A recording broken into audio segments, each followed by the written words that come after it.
오늘은 출애굽기 85번째 시간입니다. 정의롭고 공정한 나라라는 제목으로 말씀을 전하려고 하는데, 근데 제가 다시 한번 오늘 이 말씀을 전하기에 앞서 다시 한번 여러분들에게 확정적으로 말씀드리고 싶은 것이 무엇이냐면은, 율법이라는 것은 하나님께서 하나님의 의를 담아 그 옛 백성들에게 주신 하나님의 말씀 그 자체입니다. 그런데 율법을 가만 보면은요, 율법은 분명히 의를 담고 있고 하나님이 직접 말씀하신 것이지만은 율법이 인격체는 아닙니다. 우리는 율법과 교제를 하거나 율법에게 무언가를 부탁할 수는 없어요.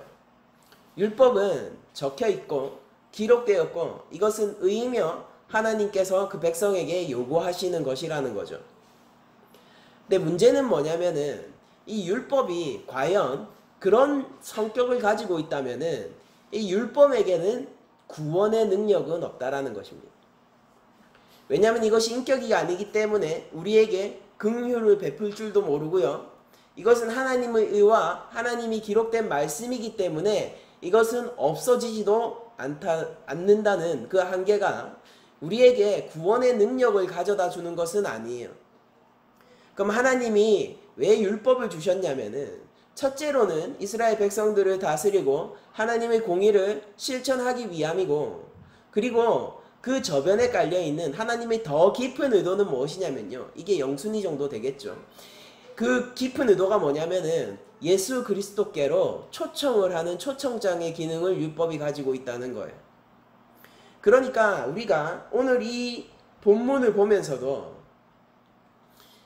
우리가 신약적인 해석이라고 할까요? 아니면은 하나님의 그 속성에 관한, 하나님의 근원적인 속성이죠. 하나님의 근원적인 속성에 관한 이해를 더하는 형태로 조금 발전시켜서 이해하면서 이것이 그리스도 안에서 어떻게 연결되는지까지 좀 이해를 하는 시간을 가졌으면 좋겠습니다.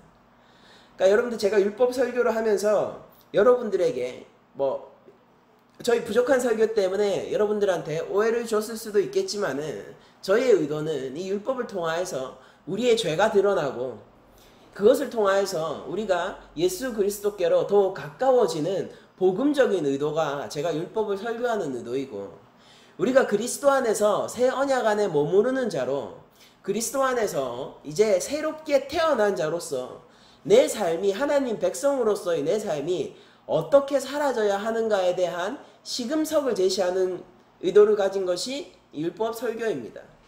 그런데 율법을 잘 지킨다라고 해서 여러분들에게 구원이 임하는 게 아니에요. 오히려 율법은 우리를 그리스도께로 초청하고, 그리고 그리스도 안에서 구원 입은 자에게 다시 한번 새롭게 보여지는 것, 새롭게 비추어지는 것이 율법인 것입니다. 그래서 저희 교회가 무율법주의도 거부하고, 이게 반율법주의, 무율법주의 그런 것도 거부해요. 그러나 그렇다고 해서 율법이 구원을 가져다 준다라는 생각은 추호도 하지 않습니다. 그래도 선언해요. 이것은 하나님의 의예요. 그러나 인격적으로 우리와 교제하고 우리에게 구원의 능력을 가져다 줄 수 있는 것은 아닙니다.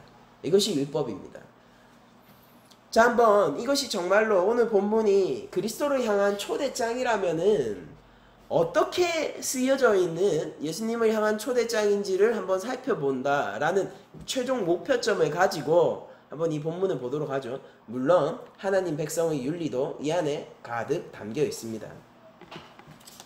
오늘 본문을 1절에서 9절까지 본문을 보면은 이게 좀 상관없는 것들이 얼기설기 엮여 있는 것처럼 보이는데, 저는 이것을 하나의 단락으로 설교하고자 합니다. 이 부분을, 이 1절에서 9절까지 이 본문을 제가 크게 4부분으로 나눌 수 있을 것 같은데요. 첫 번째가 1절에서 3절까지입니다. 이것은 기본적으로 재판장에 서는 증인들에 관한, 그러니까 1차적으로는 증인들을 염두에 두고 하나님께서 말씀하신 거예요. 그리고 다음으로 볼 것은 3절에서 5절이 아니라 그 다음으로 볼 것은 6절에서 8절입니다. 6절에서 8절 말씀은 이 재판장에서 서게 된 증인, 1절에서 3절이 증인이었죠. 그런데 6절에서 8절은 그 재판장에서 실제 재판을 집행하게 된 재판장들에게 주는 윤리예요. 재판장. 그리고 제가 중간에 마치 빼놓은 것처럼 일부러 점프를 하고 넘어간 4절에서 5절이 이런 그 원수에게 어떻게 대해야 하는가의 윤리를 담고 있죠. 우리가 이런 것을 어떤 구조라고 했습니까? 히브리식 키아즘 구조라고 제가 말씀드렸어요. 그래서 샌드위치처럼 빵과 빵 사이에 그 속이 들어있는 것처럼 마치 전혀 관련이 없는 두 본문을 원래 여러분들 잘 보시면 1에서 3절 다음에 6에서 8절 나오는 게 더 자연스러운 구조 같지 않습니까? 그런데 왜 생뚱맞게 원수에 대해서 특히나 원수가 공경을 당했을 때나 원수가 자기의 가축, 중요한 재산이에요. 가축을 잃어버렸을 때 그런 것들을 찾아주라라는 생뚱맞은 본문이 왜 이 사이에 끼어 있냐면은 이게 재판장에서 공정과 공평을 추구하는 것과 뭔가 상관이 있는 본문이라는 것을 암시하기 위해서 이 본문 사이에 무리해서 끼워 넣은 것처럼 보이는 거예요. 이걸 키아준 구조라고 하고 이거는 다분히 의도된 배치입니다. 성경 저자가 무식해서 이렇게 넣은 것이 아니라 이게 굉장히 의도된 배치라고. 그렇게 4절에서 5절 원수를 향한 규례를 설명한 후 마지막으로 나오는 것이 이방 나그네를 압제하지 말라는 이방 나그네에 대한 윤리가 마지막으로 나옵니다. 그래서 총 4부분이에요. 1에서 3절 증인들, 그리고 6에서 8절 재판장들, 그리고 4에서 5절 원수를 향한 규례, 그리고 9절 이방 나그네를 향한 규례, 이렇게 총 4부분으로 나눌 수 있는데 제가 오늘 여러분들한테 제목으로 말씀드린 것처럼 정의롭고 공정한 나라라는 이 설교의 제목처럼 이 모든 것은 하나님께서 만드시고자 하는 이스라엘 백성 가운데서 구현하고자 하는 정의롭고 공정한 것이 무엇인가에 대한 내용입니다. 우리가 먼저 증인들에 대한 윤리부터 먼저 한번 보도록 하겠습니다. 증인들에게는 3가지 주의할 점이 주어지고 있어요. 이거 경고예요. 하나님의 경고인데 먼저 증인들에게는 이런 얘기가 주어집니다. 너는 거짓된 소문을 만들어서 악인과 연합하여 위증하지 말라라고 얘기했어요. 저는 하나님께서 이 거짓된 소문, 이 거짓말과 관련되어 있는 것이죠. 그리고 악의적인 거짓말 있잖아요. 이런 것들 아주 다분히 계산과 의도가 깔려있는 그런 사리사욕을 채우기 위한 거짓말들, 이런 것들 있잖아요. 이런 것들이 얼마나 하나님 앞에서 가증한 것인가를 율법 안에서 많이 보게 되는데, 여러분들 나치가 2차 세계대전을 일으키고 나치가 마치 세계를 마치 다 집어먹을 것처럼 그 야욕을 펼칠 때 거기에서 많은 사람들이, 독일의 많은 국민들이 그것이 온당한 일이라고 믿어 의심치 않았습니다. 그 중심에는 우리들이 잘 알고 있는 괴벨스라는 선전 장군이 있었고요. 그 사람은 거짓을 어떻게 진실로 믿게 하는가에 대한 달인이었어요. 제가 예전 갈라디아서 설교에서도 한번 예를 든 적이 있는데요. 이 괴벨스라는 사람은 이런 형태로 선전을 합니다. 굉장히 자극적인, 머리에 들어오는 키워드 같은 거죠. 굉장히 자극적인 워딩으로 진실을 섞어서 거짓을 발표하는 거예요. 그러니까 처음은 진실인데 마지막은 거짓이에요. 저는 이런 그 선전 전략을 보면서요, 저는 소름 끼치도록 놀랍게 구약에서 지적하고 있는 거짓 선지자의 기본적인 태도와 일치하고 있다는 것을 발견하게 됩니다. 거짓 선지자들이 기본적인 모토가 뭐냐면요, 하나님의 말씀을 이야기하는 것이에요. 놀랍죠? 거짓 선지자들은 언제나 하나님의 말씀으로 백성들에게 전달을 했습니다. 그런데 어떻게 했냐면은 하나님의 말씀 전체를 전하는 것이 아니라 자기가 하고자 하는 얘기, 혹은 그 백성이 듣고자 하는 얘기를 편집해서 취할 것만 취하고 전달했어요. 진실이 있습니다. 그거 다 하나님의 말씀이에요. 그러나 그것은 이제 더 이상 하나님의 말씀이 아니게 된 거예요. 왜냐면은 하나님의 말씀 전체가 아니라 하나님의 말씀을 내 지위를 유지하고 사람들에게 인기를 얻기 위해서 편집하고 조합했기 때문입니다. 전부 하나님의 말씀에서 뽑아온 것이지만은 그건 더 이상 하나님의 말씀이 아니에요. 교회에서는 이렇게 얘기했습니다. 이렇게 거짓 선동을 하고 난 후에도 진실을 수호하는 사람들을 대처하는 것은 어렵지 않다. 왜냐하면은 이 말에서 진실을 증명하는 것은 많은 시간이 걸리고 이런 것들을 그 사이에 계속 반복하다 보면은 사람들은 진실이 무엇인지 드러났을 때 이미 거기에 관심이 없어지게 될 것이고, 그리고 진실이 드러나게 되더라도 또 다른 것을 얘기하면은 우리가 유리하다. 놀랍죠? 괴벨스는 실제 이것을 통하여서 독일 전체를 장악했고 2차 세계대전 내내 이 전략을 통하여서, 괴벨스 마침내 자살을 했지만 이 전략을 통해서 아무튼 세계의 위협을 가했어요. 이 거짓말을 통하여서. 악인과 왜 증인이 위증을 하려고 할까요? 그 뒤에는 따라오는 이득과 권력들이 있었기 때문입니다. 그리고 왜 악인과 함께 위증을 하려고 할까요? 재판장에 서게 될 사람이 나의 원수이기 때문이죠. 하나님은 그런 태도들을 미워하세요. 너의 사사로운 감정으로 나의 공의를 망치려 하지 마라 라고 하나님은 얘기하세요. 증인의 두 번째 주의할 점이 무엇이냐면은 다수에 속하여 위증을 하지 말라는 것입니다. 첫 번째, 거짓된 소문을 만들어서 악인과 연합하여 위증하지 말라는 말과 또 매우 맞닿아 있는 듯한 얘기를 하나님께서 하시죠. 다수에 속하여서 위증을 하지 말라.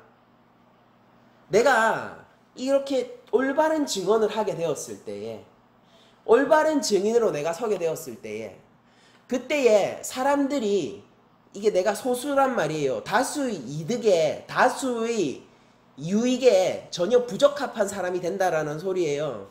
그들의 생각과 마음이 내가 다르다는 소리입니다. 그렇게 되었을 때 그 다수로부터의 보복이 두려워서 숨지 말라는 것입니다.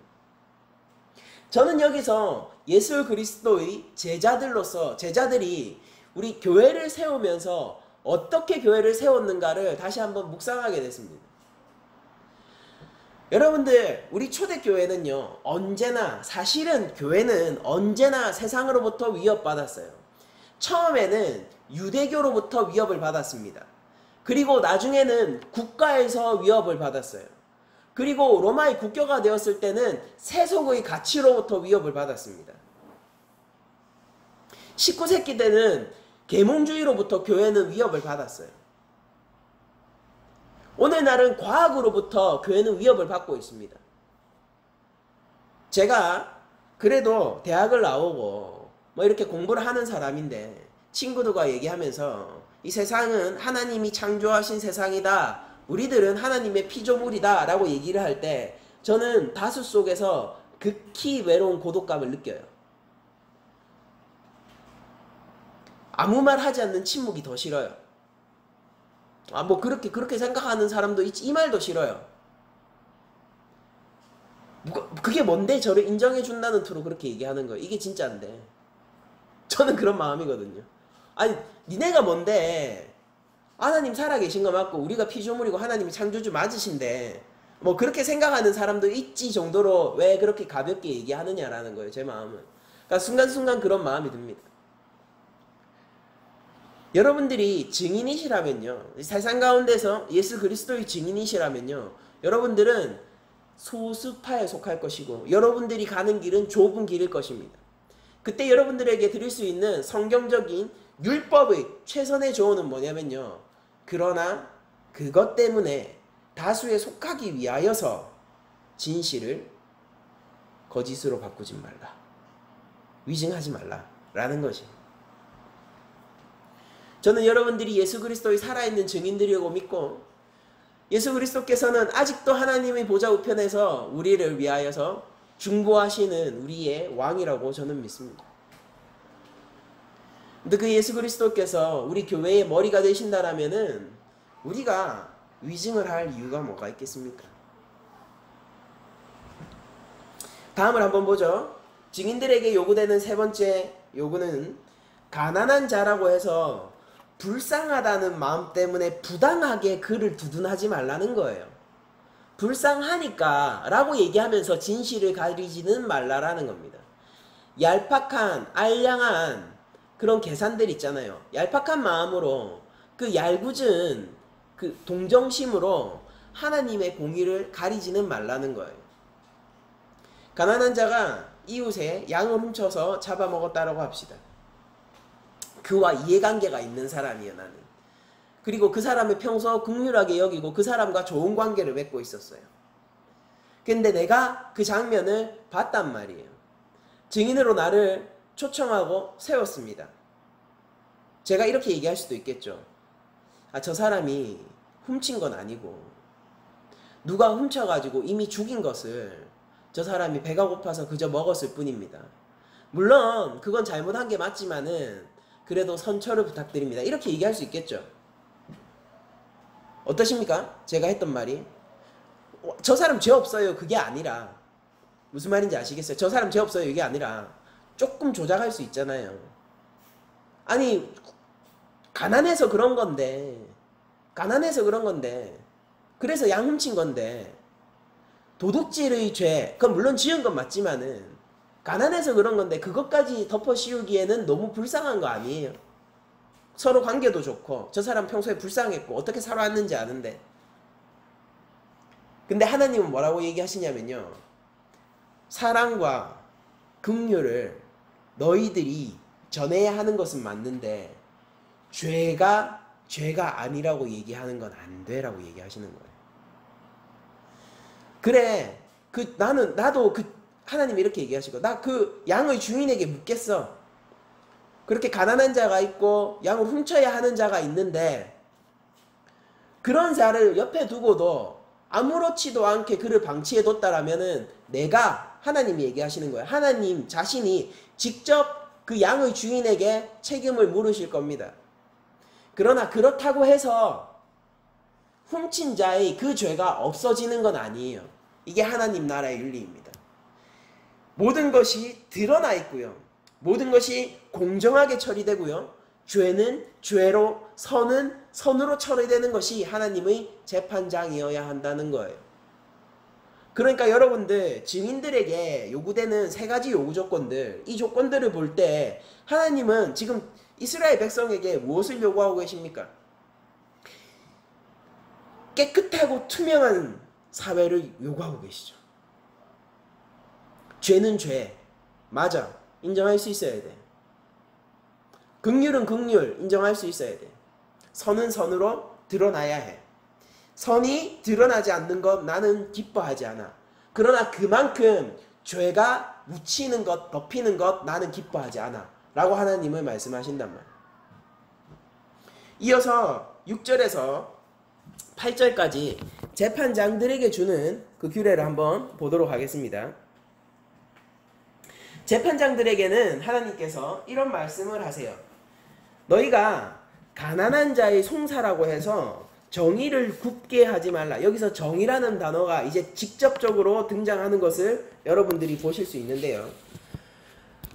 그런데 재판장들은 기본적으로 힘과 권력을 가지고 있어요.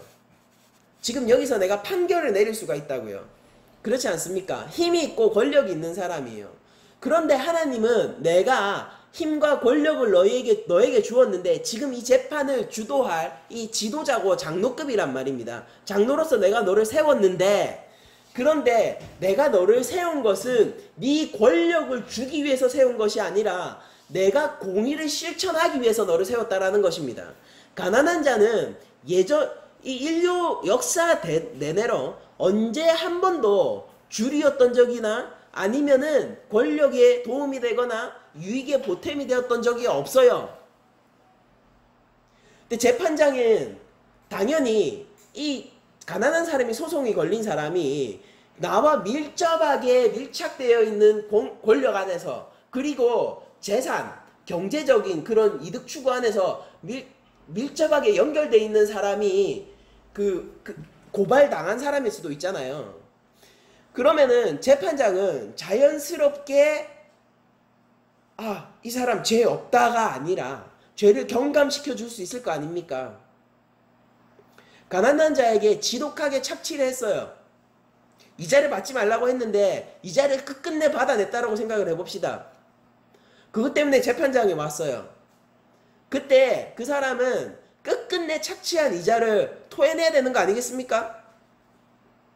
그래야지 공정한 거 아니겠어요? 그런데 이렇게 얘기할 수 있죠. 실제로 뭐 이런 논리들 있잖아요. 실제로 그때 그 밀서말을 이 사람이 이자로 착취했지만은 오늘날 생각해봐라. 밀서말이 얼마나 되냐. 그때 밀서말은 뭐 오늘날 밀 한 섬 정도밖에 되지 않지 않느냐 라고 얘기하면서 이 사람한테 밀 한 섬을 토해내라 이렇게 판결할 수도 있는 거잖아요. 그러니까 단순한 문제가 아니라 굉장히 교묘하게 괴벨스처럼 말입니다. 거짓 선지자들처럼 말입니다. 뭔가 판단하기 힘든 형태로 사건들을 몰아갈 수 있잖아요. 그럴 힘이 재판장에 있잖아요. 근데 하나님은 뭐라고 얘기하느냐면은 내 나라는 정의롭고 공정한 나라고 내가 왕이니까 내가 나를 위해서 세웠기 때문에 너 재판장아 들어라. 너는 너 위해서 내가 세워준 게 아니라 네가 왕인 나 여호와 하나님을 위해서 세워졌기 때문에 너는 나의 공의를 드러내야 하고 그것을 흐리게 하거나 그것을 없는 것처럼 만들지 마라. 사람들에게 의심하게 하지 마라. 이 이스라엘 나라에서 이 민족에서 공의가 혹시 실종되었는가 의심케 하지 말라. 정의가 흐려지고 있는가 그것을 정의로운 세상이 와야 되라는 기대감을 가진다는 건 뭐예요? 정의가 흐려져 있다는 소리죠. 그러니까 너는 재판장아 너는 정의가 흐려졌을 거라는 그런 생각들을 사람에게 하게 하지 말라라는 거예요.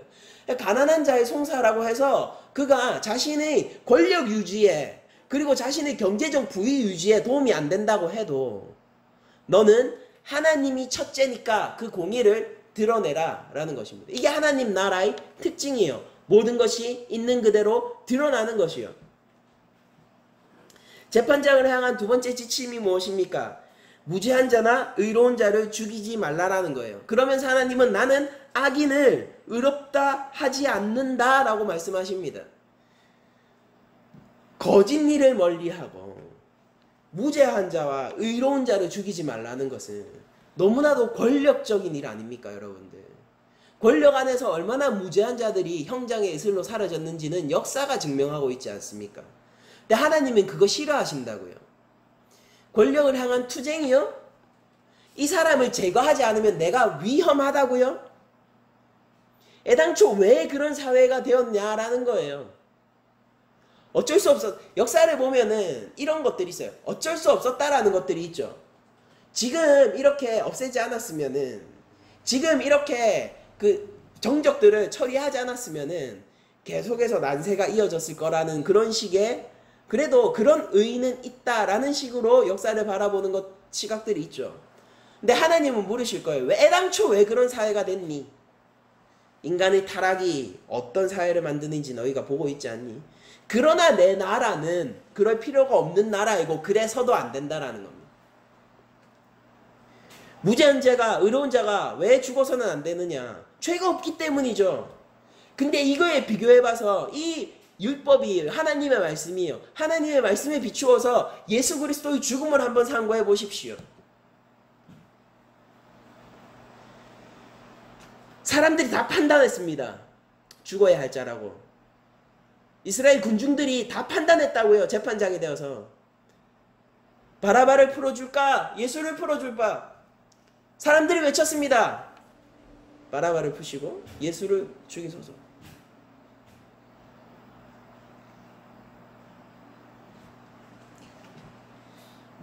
어떻게 그게 의로운 백성이겠습니까?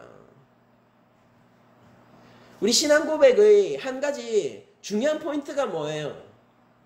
내가 예수를 못 박은 죄인이노라. 이것이지 않습니까? 오늘의 율법이 우리를 고발할 거예요. 우리 교회를 고발하고 있습니다. 여전히. 무죄한 자를 죽이지 말라. 나는 악인에게 죄 없다 하지 않는다. 난 악인을 미워한다.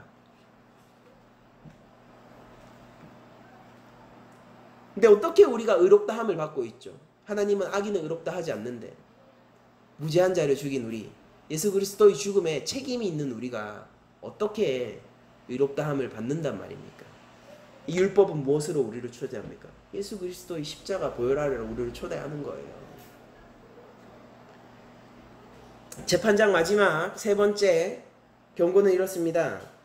너는 뇌물을 받지 말라 라는 것입니다. 하나님의 공의는 계산되어지는 것이 아니에요. 하나님의 공의는 환산되어지는 것이 아니라 그 가치로, 그 자체로 지고한 가치를 가지고 있어서 이 하나님의 나라에서 실현되어야 하는 것이 하나님 나라의 공의입니다. 정의롭고 공정한 나라, 어느 나라나 이 정의롭고 공정한 나라를 꿈꿉니다. 그 꿈이 어디에서 왔느냐면은 하나님 나라에서부터 온 것이에요. 대한민국도 정의롭고 공정한 사회를 만드는 것이 대한민국의 주요한 모토 중에 하나이죠.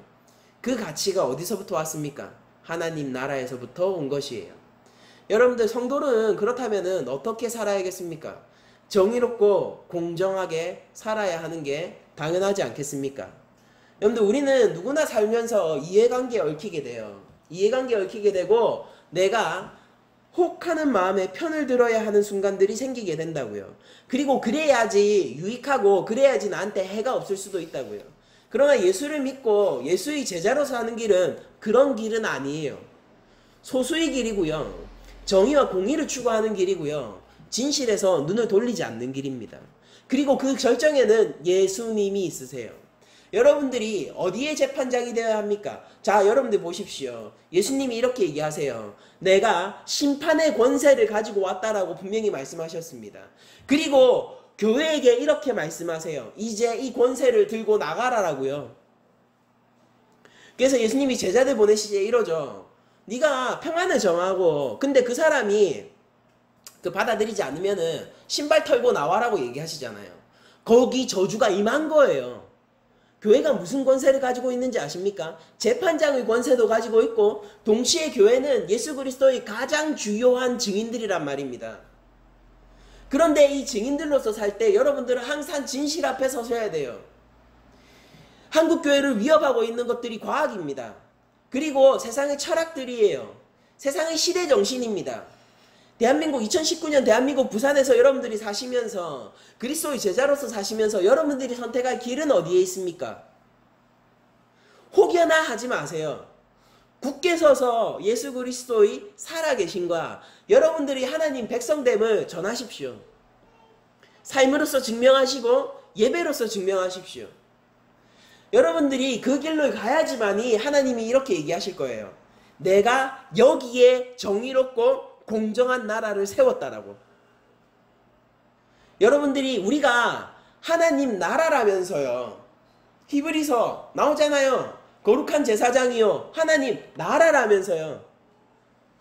근데 우리 하나님 나라의 추구가 이것인데, 추구점이 이것인데 우리가 하나님의 공의를 나의 욕망과 사사로운 이익 때문에 굽게 해서야 되겠습니까? 이거 우리 삶의 도전이죠. 제 삶의 도전이기도 해요. 저도 많은 사람과 이해관계로 엮여있고 많은 것들을 봐줘야 하고 싶기도 하고 내가 싫어하는 사람도 있는 반면 뭔가를 해도 좋은 사람이 있어요. 그러면 저는 어떻게 해야 됩니까? 감정은 소중한 거니까 감정을 따라서요. 돈은 필요한 거니까 돈을 따라서요. 권력은 좋은 거니까 권력을 따라서요. 나는 하나님의 말씀에 따라서 모든 것들을 판단하기를 원합니다. 이게 교회의 자세라고 저는 믿어요. 정의롭고 공정함을 추구하는 것이 우리 성도들이죠. 예수님도 그러하셨고 말입니다. 그런데 여기까지 보면은 이해가 가는데 4절 5절을 보시면요. 원수를 향한 규례가 이 공정하고 정의로운 나라를 실현하라. 재판장의 그 재판에 대한 규례죠. 이 사이에 끼어 있는 것을 저희들이 확인하게 되는데 내용을 한번 보죠. 네가 만일 네 원수의 길 잃은 소나 나귀를 보거든 반드시 그 사람에게로 돌려라. 그리고 네가 만일 너를 미워하는 자의 나귀가 짐을 싣고 엎드려짐을 보거든 그걸 버려두지 말고 그걸 도와가지고 짐을 올리고 나귀를 정비하게 해서 갈 길을 가게 하라. 그런 얘기를 지금 재판장에서 벌어질 법한 이 성문 앞에서 벌어지는 일이에요. 성문 앞 규례라고도 부르는데 성문 앞 규례에 이렇게 쓰여 같이 포함되어 있는 것을 저희들이 볼 수가 있습니다. 여러분들 어떻습니까? 정의롭고 우리가 공정한 일을 행해야 하는데 거기에는 사적인 감정이 들어가 있지 않아야 한다는 것을 이 규례를 통해서 잘 보여주고 있죠. 여러분들 원수에게 해를 입힐 기회가 있어요. 여러분들한테 그 기회가 있다라고 생각해 봅시다. 자, 여러분들 원수한테 해를 입혀야 되는데 그 일이 굳이 힘들지 않은 일이에요. 눈을 한번 감으면 되죠. 지금 모른 척 한번 하면 끝나는 일들이잖아요. 원수를 갚기 위해서 원수에게 해를 끼치기 위해서 적극적으로 나설 필요가 없다고요. 내가 킬러를 고용하지 않아도 되고요. 저 사람의 회사를 만들기 위해서 공작하지 않아도 되고요. 저 사람한테 해를 입히기 위해서 내가 힘을 기르지 않아도 되고요. 매우 간단한 일이 그리고 즉각적으로 원수의 곤란에 빠뜨릴 수 있는 일이 나한테 벌어졌어요. 내 앞에 원수의 가축이 있네. 모른 척 하는 거예요. 주머니 손 놓고 한번 뒤돌아서는 겁니다. 이게 다예요. 끝이에요. 그것으로 인해서 원수에게 결정적인 재산상의 피해를 입힐 수 있어요. 어쩌면 이 원수는 이 소가 없어짐으로 말미암아 농사일에 매우 큰 차질을 빚을 수 있을 겁니다. 그리고 지금 내 앞에서 원수가 나귀의 짐을 싣고 가다가 나귀가 발을 헛디뎠거나 술에 바퀴가 빠지거나 했겠죠. 그래서 짐이 다 쓰러져 가지고 지금 허둥지둥하고 있는 거예요. 나귀는 버둥대고 있고 짐은 쓰러져 있고 혼자서 어찌할 바를 모르고 있는 거예요. 그때 그냥 한번 웃으면 되죠. 어렵지 않아요. 원수의 공경을 기뻐하면서 말입니다. 기뻐하면서 한번 웃으면 돼요. 한번 웃고 그냥 주머니 손 찔러 놓고 뒤로 돌고 눈 한번 감으면 끝입니다. 어렵지 않아요. 그때 하나님은 그 자에게 뭐라고 얘기하십니까? 하나님 저 아무것도 안 했는데요 라고 얘기할 그 사람요. 바로 우리들요. 저와 여러분들요. 하나님 저 아무것도 안 했는데요. 저는 아무 책임이 없는데요. 얘기하는 그 사람 앞에 하나님은 뭐라고 얘기하시냐면은 공정하고 정의로운 나라를 너는 외면했구나. 내 나라는 내가 심판하고 내가 판단하고 공경의 영역에서 정의를 추구하는 나라인데 너는 사사로이 너무 과한 복수를 했구나. 그 차액에 대해서 넌 어떡할래? 여러분들 하나님 나라의 율법이 무엇입니까? 눈에는 눈, 이에는 이고 이게 어떤 거라고 했어요? 이게 하나님은 죄를 죄로 대하시고 선을 선으로 대하시고 10의 죄는 10만큼 대하시고 100의 죄는 100만큼 대하신다고 제가 말씀드렸잖아요. 그런데 사적인 복수는 무엇입니까? 10을 100으로 갚는 게 사적인 복수예요. 100을 1000으로 갚는 게 사적인 복수입니다. 여러분들 사적인 복수 어떻게 일어나는지 저희들이 잘 보잖아요. 술 먹다가 욕 한 번 했다고 사람을 찔려 죽인 일도 있어요. 진짜잖아요. 형제간에 그런 적도 있어요. 사람이 지나가다가 어깨 툭 부딪혔다고 해서 그 사람을 병원에 입원할 정도로 두들겨 패는 일도 있어요. 싫은 거죠. 원수죠. 그러니까 저 사람이 나를 무시했어 라고 해가지고 성수동 PC방 사건 아시죠? 칼로 얼굴을 난자한 그 알바가 잘못했긴 잘못했더라고요. 굉장히 무시하고 엄청 불친절하고 그런 알바였대요. 근데 그렇다고 해서 그게 죽을 죄는 아니잖아요. 사사로운 복수라는 것은 이런 것입니다. 이건 무슨 얘기냐면 우리가 죄인이라는 소리예요. 우리가 죄인이라는 소리예요. 하나님은 그래서 우리한테 판결권을 맡기지 않으시고 하나님이 직접 판정하세요. 공정하고 공평하게 하나님이 공의가 온전히 실현되게 그렇게 하나님은 자기 백성을 다스린단 말입니다. 그러니까 나도 하나님의 공정한 나라에 그 공정함을 인정하는 백성이 돼야 되죠. 원수가 있어요. 좋아요. 내 눈 한번 감으면은 복수가 돼요. 그러나 사적 영역의 복수를 우리는 추구하지 않습니다. 하나님이 심판하실 거예요. 그러니까 나는 선을 행할 겁니다. 논리를 아시겠어요? 하나님이 심판하실 거예요. 하나님 실수치 않으세요. 괜찮아요. 좋아요. 난 하나님 옆에 맡겼어요. 그래서 나는 선을 실천할 거예요. 그게 지금 4절 5절의 내용입니다. 그래서 우리는 기독교 국가관 속에서 이런 것들이 굉장히 중요한데, 그래서 우리는 사적인 영역이 아니라 공공의 영역에서 정의가 실현되는 것을 올바른 사회로 규정하고 있고, 이런 사회가 우리의 표준적 사회가 된 것은 기독교의 영향이 매우 큽니다. 여러분들도 우리의 보복적 정의, 이 보복이라는 건 항상 위험을 안고 있는데, 근데 정의는 보복을 또 포함하고 있기도 하거든요. 그래서 이 보복적 정의는 언제나 사적 영역이 아니라 공적 영역에서 실현되어야 된다는 점에 이유가 없을 거라고 저는 믿어요. 다만 우리가 논의할 수 있는 건 뭐냐면은, 이 공적 영역에서 처리되고 있는 정의가 올바른 정의인가, 사적 영역으로 넘어가는 건 저희들은 동의치 않아요. 근데 이런 얘기는 할 수 있어요. 이 공적 영역에서 다루고 있는 정의가 온당한가, 아니면은 공적 영역에서 올바른 정의 실천을 위해서 우리가 뭘 해야 되는가, 이런 것들로 우리가 기독교인들은 이런 것들로 생각을 하고 논의를 하고 행동을 하는 것이지, 이 복수가 사적인 영역에서 실천될 수 있다라고 믿으면서 가는 건 아니에요. 근데 이걸 보면서 제 마음이 복잡한 게 왕따 피해자들을 볼 때예요. 왕따 피해자들을 보면은 저는 사적인 영역에서 그 피해 학생들 있잖아요. 가해 학생들을 처벌했으면 좋겠다라는 마음이 물밀듯이 올라옵니다. 쟤네들도 똑같은 꼴을 한번 당해봤으면 좋겠다는 생각이 물밀듯이 올라와요. 왕따 피해자를 제가 근거리에서 본 적이 있어요. 근거리에서 본 적이 있는데 그 삶이 망가지는데, 여러분들 1년 2년 망가지는 게 아니라 10년 20년이 망가져 있어요. 그 1년의 경험이 말입니다. 그 1년의 경험이 그 사람의 10년을 망가뜨리더라고요. 그걸 보면서 분노하게 됐습니다. 그래서 제 마음속에 보복의 정의심이 끌어올랐는데, 그 사람들이 전부 똑같은 일을 당했으면 좋겠다라는 생각을 했어요. 근데 이 본문 앞에서, 그러나 하나님, 그들이 합당한 처벌을 받아야 하는데 공적 영역에서 받게 해주시고, 우리 사회도 그런 것들이 실현되게 해주세요라고 기도하게 됐습니다. 우리 성도의 삶의 절제가 무엇일까요? 성도의 삶에서 우리의 행동 영역의 어떤 틀이 무엇일까요? 율법을 통해서 우리들은 찾을 수 있는 거예요. 신약의 윤리가 약하다 얘기하지 마세요. 율법을 보십시오. 우리는 하나님 앞에서 어떻게 살아가야 하는지 율법에 다 소상히 나와 있습니다.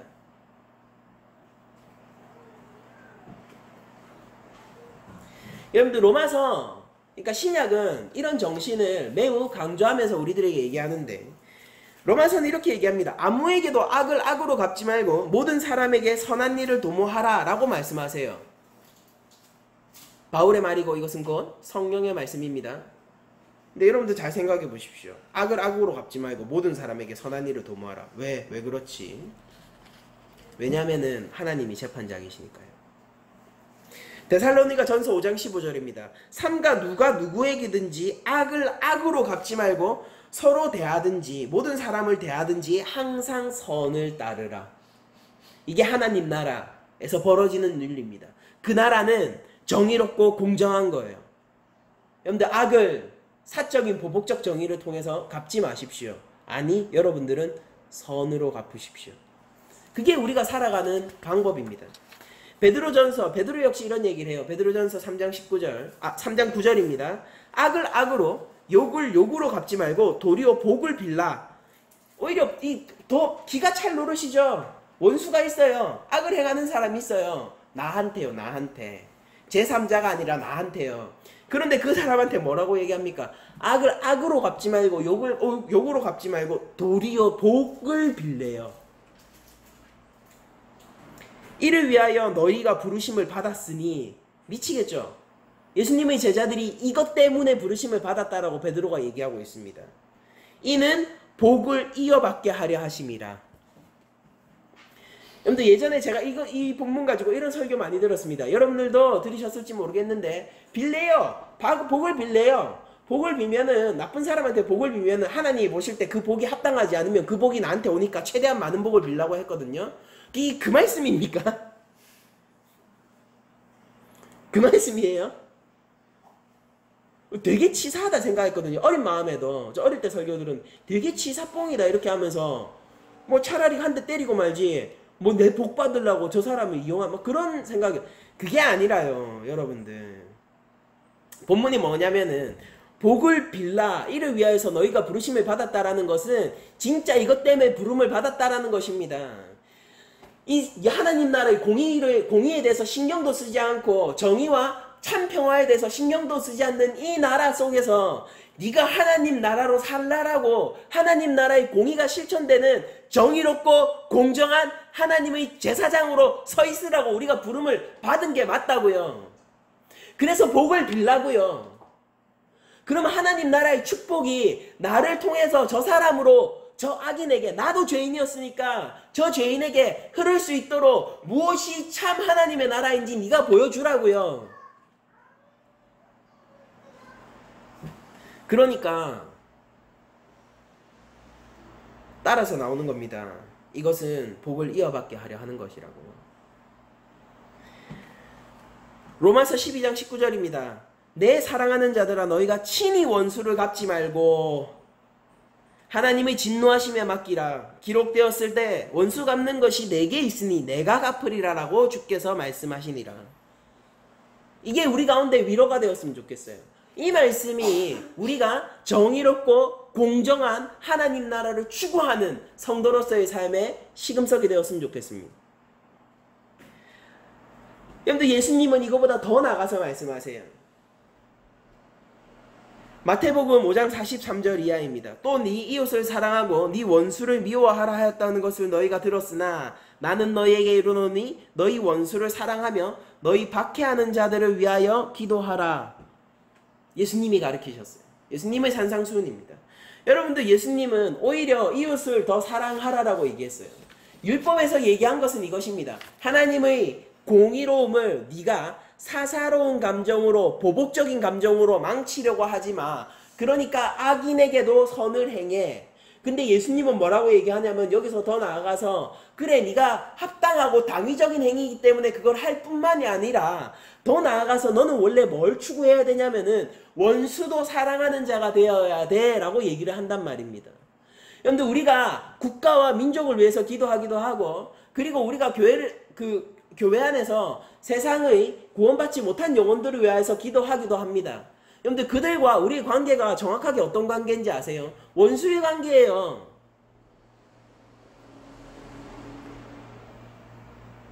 하나님 나라와 그 이외의 것들이 관계라고요. 근데 우리는 마치 그들이 하나님 나라가 될 것처럼, 아니 그들이 하나님 나라로서 합당한 것 마냥 기도를 하냔 말입니다. 그게 우리의 사랑이고 그 사랑은 말입니다. 하나님의 공의와 떨어져 있지 않아요. 여러분들 교회에서 이런 얘기 많이 해요. 하나님은 공의시기도 한데 사랑이시기도 하다라고 얘기합니다. 여러분들 오늘 본문을 통해서 확인하십시오. 공의와 사랑이 떨어져 있습니까? 공의와 사랑은 다른 개념이지만은 하나님 안에서 맞물려 돌아가는 톱니바퀴라고요. 동전의 앞뒷면 같은 거란 말입니다. 하나님이 공의이시고 하나님이 사랑이세요. 하나님이 공의를 추구하시는 게 아니라, 하나님이 사랑이란 가치를 쫓는 게 아니라 하나님이 공의이시고 하나님이 사랑이시라고요. 공의가 있는 곳이 사랑이 없습니까? 사랑이 있는 곳에 어떻게 공의가 없겠어요? 다른 가치지만 이건 맞물려 돌아가는 거라고요. 여러분들 하나님 나라로서, 여러분들은 제사장 나라로서 공정하고 공평한 태도를 추구하면서 하나님 백성으로서 살아가십시오. 그러나 이것은 사랑이라는 가치와 맞물려 있다는 것을 잊지 마세요. 원수를 향해서 예수님은 사랑하라, 너희를 박해하는 자를 위해서 기도하라라고 얘기합니다. 그리고 그거 가능하다라고 얘기하세요. 그 이면에 뭐가 있습니까? 하나님의 절대 주권. 보복은 내 거 아니에요. 심판은 내 거 아니에요. 나 하나님 아니에요. 하나님이 하실 거예요. 원수 갚으시되 끝까지 갚으실 거고요. 하나님 정확하게 정산하실 거예요. 내가 하면은 미처 받아내지 못할 그 정산마저도 하나님은 하실 겁니다. 여기서 여러분들은 두려워 떠셔야 돼요. 하나님은 그 나라는 정말로 죄를 죄로 대해야 돼. 모든 것을 낱낱이 밝혀 대하는구나. 너무 투명한 물과도 같아서 그 안에 있는 것이 하나도 숨길 것 없이 다 드러나는구나. 그것 앞에서, 이 사실 앞에서 여러분들은 두려워 떠셔야 됩니다. 왜냐면요. 하나님의 마지막 심판 때가 그러할 것이기 때문이에요.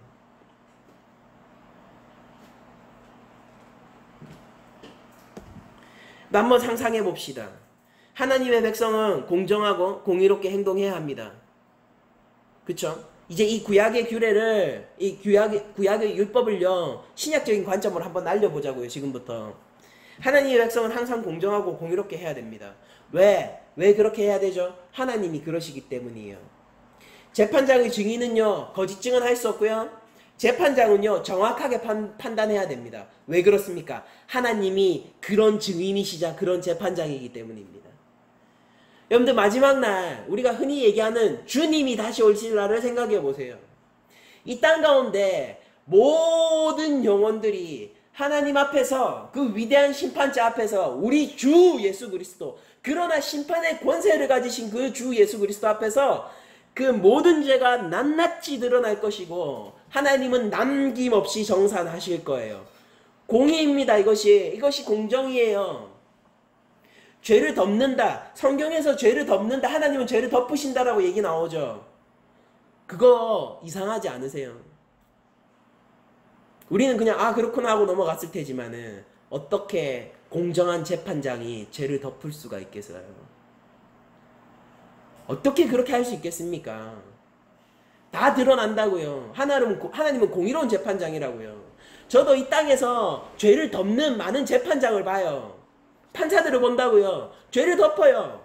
경감해요. 심지어는 없이 해요. 똑같은 죄를 지었는데 누군가는 10년이네? 근데 얘는 기소유예예요. 저 그런 거 많이 봐요. 지금도 보고 있어요. 그런데 그런 재판장을 보면서 긍휼과 사랑이 넘친다라고 제가 표현할 것 같습니까? 더럽고 부패하다라고 전 얘기해요. 더럽고 부패한 검사, 더럽고 부패한 판사. 똑같은 죄에 대해서 이 사람은 100만큼 갚고 이 사람은 0으로 갚는 더러운 판사. 근데 하나님이 그런 판사시냐고요. 왜 하나님이 죄를 덮으시냐고요. 마지막 심판대 앞에서 우리의 모든 죄가 드러날 때 우리가 왜 두려워 떨지 않겠습니까? 하나님은 하나님이세요. 그 사실을 여러분들은 두려워하시고 경외감을 가지셔야죠. 하나님이 왜 죄를 덮으실 수 있으세요? 죄가 덮어진 게 아니라 그 형벌을 그리스도가 대신 받으신 거 아닙니까?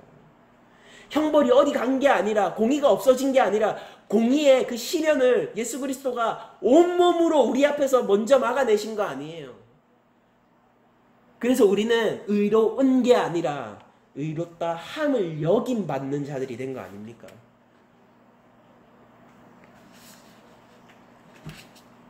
구약은 때때로 하늘과 땅을 증인으로 세우고 하나님이 재판장이 되시는 하늘 재판의 그림을 우리에게 보여주기도 합니다. 여러분들, 그것이 바로 우리가 마지막 날에 서게 될 재판장의 그림이에요. 증인들은 공정할 것이고 재판장도 공정할 것입니다. 그 속에서 여러분들은 어떻게 살아남을 수 있겠습니까? 이 율법은 예수 그리스도께로 우리를 초대합니다. 이 땅의 힘 있는 자들은 죄를 덮을 수도 있겠죠. 그러나 그 누구도 하나님보다 힘있진 않아요. 이 땅의 가난한 자들은요, 자기가 지은 죄보다 더 많이 받을 수도 있겠죠.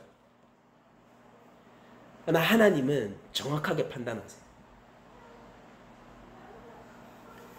근데 저는 최근에 분당 우리 교회에서 이찬수 목사님이 8벽에 관해서 설교하는 새벽 특별 기도의 부흥을 이렇게 인터넷으로 계속 듣고 있는데,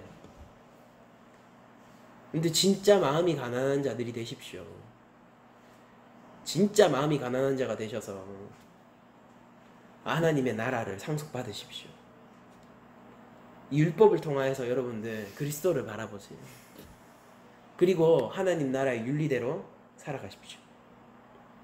마지막 구절은 이렇게 기록되어 있습니다. 너는 이방 나그네를 압제하지 말라.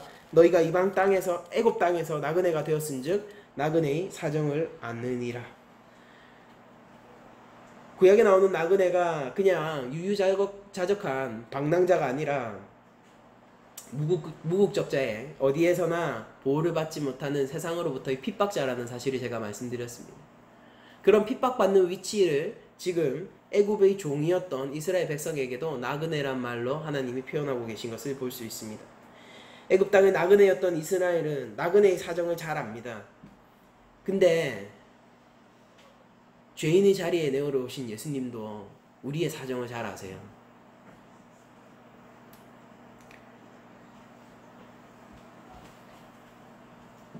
이스라엘 백성들은 하나님의 형상이었지만은 그러나 그들이 실제로 받았던 대접은 소유물 혹은 가축에 가까운 짐승 취급이었습니다. 그들은 합당한 대접을 받지 못했습니다. 그것이 얼마나 비참하고 처참한 일인가를 그들은 알고 있었고 이것은 하나님 나라 안에서 공정치 못한 태도입니다. 공평하지 않아요. 공의롭지도 않고 이건 정의롭지도 않아요. 그래서 이방 나그네가 오면은 우리가 쉽게 무시할 수도 있고 그에게 강압적으로 일을 시킬 수도 있지만은 그를 선대하고 압제하지 않는 것이 하나님 나라의 윤리가 되는 것입니다. 이방 나그네에게 합당한 대접을 해야 되는 것은 복지적인 태도이고 사랑의 태도이지만은 그러나 그것은 공의와 상관없이 사랑만 있는 태도가 아니라 그 자체가 공정하고 공의로운 태도이고 투명한 사회의 태도입니다. 하나님 나라는 투명하시고 왕은 하나님이십니다. 거룩하시고 영광이신 하나님이시라는 것. 공정하고 공의로운 태도는 사랑과 결코 멀리 떨어져 있지 않습니다. 여러분들, 우리가 이 율법이 예수 그리스도께로 우리를 초청하고 우리가 하나님이 재판장 앞에 설 때에 모든 것이 낱낱이 드러나게 되고 숨길 것이 없는 그 때를 우리가 생각해 보면은 우리가 그리스도의 십자가를 붙들어야 하고 그리고 그리스도의 십자가를 붙들고 하나님 나라의 백성이 된 사람들은 하나님의 증인으로서 이 땅 가운데서 심판의 권세를 주로부터 받은 자들로서 공정하고 공의롭고 공평한 태도를 취하면서 살아가야 할 것입니다. 이게 새 언약 안에서의 율법이에요. 저는 율법을 지금 계속 설교를 하면서요. 지금 앞에 제가 설교했었던 율법들을 이미 인터넷에도 올리고 이미 설교를 한 것이기 때문에 지워 담을 수는 없지만은 그 율법들을 지우고 다시 한번 설교하고 싶은 마음이 후반부로 갈수록 더 많이 듭니다. 이제 23장 하면은 율법 언약의 장이 다 끝나는 건데 23장이잖아요. 근데 진짜 율법을 파면 팔수록 내가 더 복음적으로 설교했어야 됐는데라는 마음이 너무 많이 들어요. 더 복음적으로 설교했어야 했어. 내가 더 예수님이 드러나게 설교했어야 됐어. 왜냐면은 계속 이해가 깊어질수록요. 지금 굉장히 오랜 시간 동안 율법 하고 있잖아요. 율법에 대해서 공부하면 공부할수록 이해가 깊어지면 깊어질수록 이것이 얼마나 복음으로 초대이고 이걸 통해서 얼마나 우리가 예수 그리스도께로 가야 하는가, 그리스도 안에서의 삶과 얼마나 연관이 있는가, 새 언약의 삶과 얼마나 밀접하게 관련이 있는가에 대해서 더 깊이 체감하기 때문입니다. 여러분들, 제가 앞서 부족한 설교들을 여러분에게 해왔지만은 그러나 여러분들 개인적으로 성경을 읽으시고 이 21장부터 시작되는 언약의 장들을 읽으실 때는 여러분들 기억하세요. 이것은 복음적인 카테고리 안에서 해석되는 것입니다. 율법은 구원의 능력이 없지만은 그리스도로 초대하는 초대장입니다. 이것은 복음적으로 이해되어야 하고 예수님 안에서 이해되어야 하고 그리고 이 안에서 있는 모든 것들은 하나님의 속성 그 자체이시고 예수님이 일하시다는 거예요. 율법의 완성자 예수 그리스도라는 이해가 우리 교회 가운데서 더 깊어지기를 원합니다. 교회는 누구나 알고 있어요. 율법의 완성자 예수 그리스도, 율법의 완성자 예수 그리스도. 그런데 그 이해가 얼마나 깊은지에 대해서는 천차만별일 것 같습니다. 제가 바라는 것은 이 율법 설교를 통하여서 율법의 완성자 예수 그리스도, 하나님께 온전히 순종하신 예수 그리스도가 우리 가운데서 더욱더 드러나기를 바라고 기도해 봅니다. 여러분들, 한 주간 살아가시면서 하나님 나라의 백성으로서 살게 해달라고 기도해 주시고, 그리고 내가 종말의 그날 하나님의 심판대 앞에 서게 되는 그날 내가 예수 그리스도를 한 분을 붙듦으로 말미암아 이 죄가 덮어지게 해달라고 기도하는 더욱더 주님의 사랑의 메인자들이 되기를 축원하며 오늘의 모든 설교를 마치도록 하겠습니다.